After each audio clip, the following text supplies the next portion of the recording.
Teatavasti Eesti õhk on esimesed väravad inimestele, kes tulevad Eestisse ja saavad siis kogeda neid kohalikke maitseid.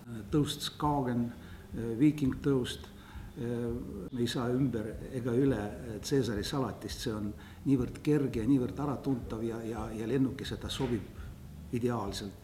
Et see ja tarta tään ehk egoisti kontseptsioon on üle kantud nüüd Eesti õhupardale, et see on Eesti ja Prantsuse köögi selline väga tihe ja sõbralik koosolek.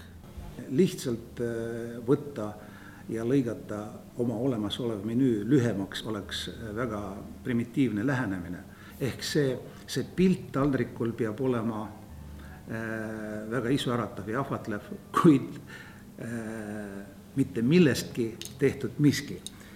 Samas need tehnoloogilised protsessid, et see peaks olema selline, et see oleks võimalik süüa ainult ühe kahvliga, et 10 kilomeetrit kõrgusel see toit maitseb hoopis teisena.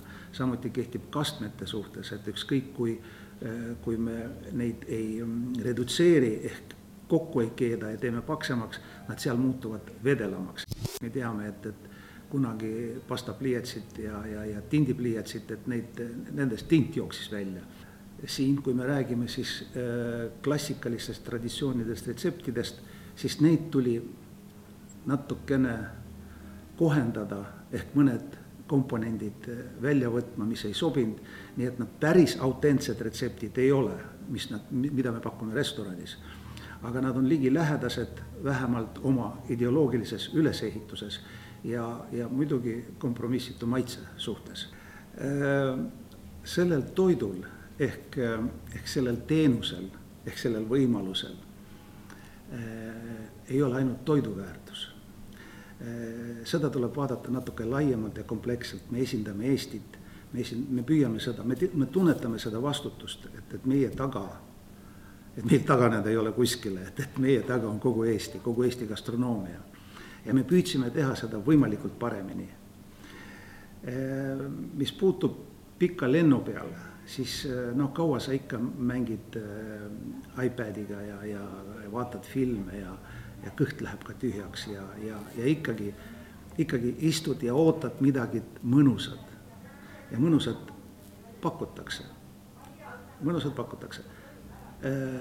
Suur ja keeruline küsimus on see, et vastata kõigi inimestele maitsele. Selle suhtes meie jaoks oli see suur väljakutse ja me oleme sellest meie rutiinsest tööst, kui niimoodi võib öelda, oleme saanud uue kogemuse ja me oleme selle kogemuse võrra rikkamad. Need stjuardessid, kellega me ja see meeskond, kellega me oleme teinud esimese lennu, on lihtsalt võrratud inimesed. Nad väga delikaatsed, väga kenasti teenindavad, nad on väga hea koolituse saanud.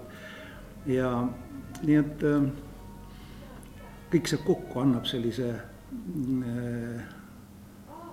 pildi sellest külmast põhjamaisest väiksest nurgakesest, mille nimi on Eesti ja Tallinnast kui külalislahkest pealinnast.